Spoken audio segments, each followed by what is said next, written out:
ኤክስ ከነማ ክለብና አርሴናል ቢጫወቱ የማን ደጋፊ ነው የምትሆነው? ኢትዮጵያ እነማን እንደምትከተል አላቅም። ምዕራቡ አለው፣ ምስራቁ አለው። አፍሪካ ውስጥ ሻል ያሉ ኢኮኖሚ ያላቸው ሀገራት አሉ።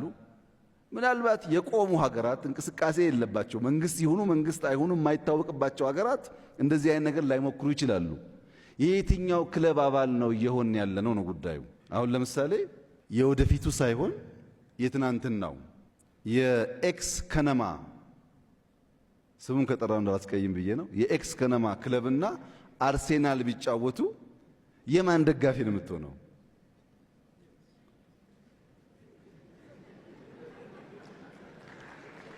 እና በእኛ ሁኔታ ካፒታል ማርኬት በጣም የዘገየ ጉዳይ ነው። ሊኩዊዲቲን የሚያሳድግ ነው። በተለይ ሀሳብ ያላቸው ሰዎች፣ መፍጠር የሚሹ ሰዎች፣ መስራት የሚሹ ሰዎች በገንዘብ እጥረት ምክንያት ሀሳባቸው እንዳይመክን ፈጠራቸው እንዳይመክን የሚያደርግ ነው። ሲፈጥሩ ደግሞ ሰው ይቀጥራሉ። ያ መልሶ የማክሮ ስብራት ይጠግናል። አሁን ከተፈጠረ ጥቂት ዓመታት ነው። በጣም ጥሩ መሰረት ላይ ነው ያለው። እንዳየኸው ወጣት አመራሮች ፈጥሯል። ያ ተቋም የፈጠራቸው አመራሮች ከነሱም አልፈው ይገርማል አሁን ልማት ባንክ ሁሉ ማስተዳደር ጀምረዋል።